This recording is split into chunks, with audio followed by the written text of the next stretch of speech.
The necklace you are wearing is so outdated." These were the remarks leaves the whole room stunned except Karoline Leavitt. Karoline Leavitt, a young, articulate, and faith-driven woman, sits across from a well-known liberal TV host during a live interview. And just minutes in, the host, in front of everyone, cracks a remark so unnecessary that you can't help but cringe.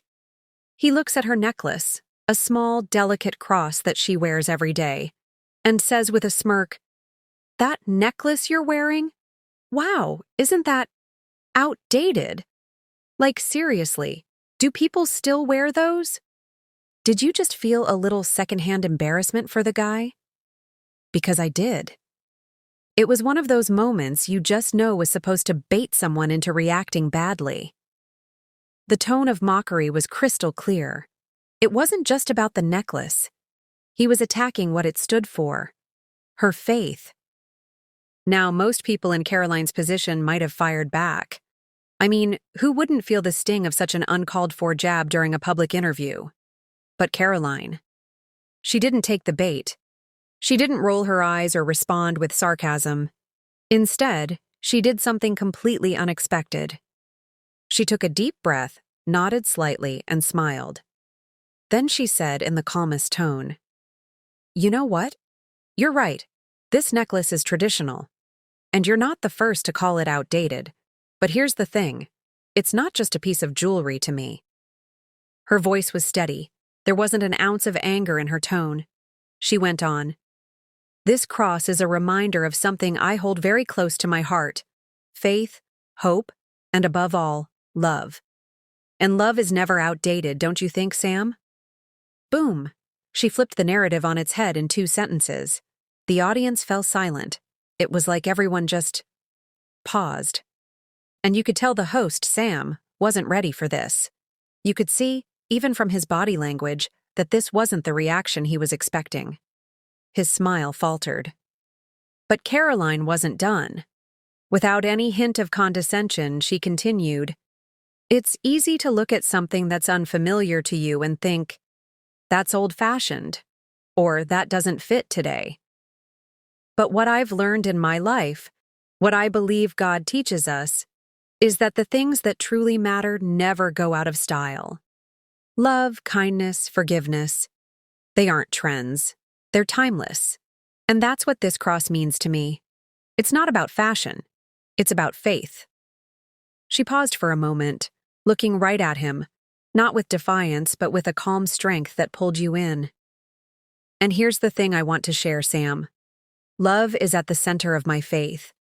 God's love for all of us, regardless of who we are, where we come from, or even what we believe. It's that love that reminds me to stay patient, even when I might feel insulted. It reminds me to look at others with compassion, even if they might judge me differently. And that, in my opinion, is far more powerful than anything trendy." Now, at this point, I'm just sitting there with my jaw on the floor. Can you even imagine having that kind of grace under pressure? To remain so unshaken when someone's literally mocking you on live TV? That's the kind of strength I think we all hope we'd have in a similar situation. The host tried to jump in, but Karoline wasn't finished. With the same calm tone, she added, "And you know what, Sam? If we're honest with ourselves, I think we all have something we hold dear, something others might not immediately understand or appreciate.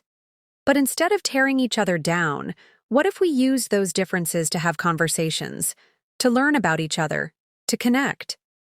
She stopped and smiled again, warmly this time. "Imagine how much better things might be if we just started with love instead of judgment." And you could see it. You could see it. The shift happening not just with Sam, but with the audience too. There wasn't laughter anymore, not even awkward shuffling. Just silence. That heavy, contemplative kind of silence that tells you people are thinking. Sam finally managed a response, and it was hesitant. He said, "I guess. That's certainly one way to look at it." That was all he could muster. But Karoline didn't push or prod.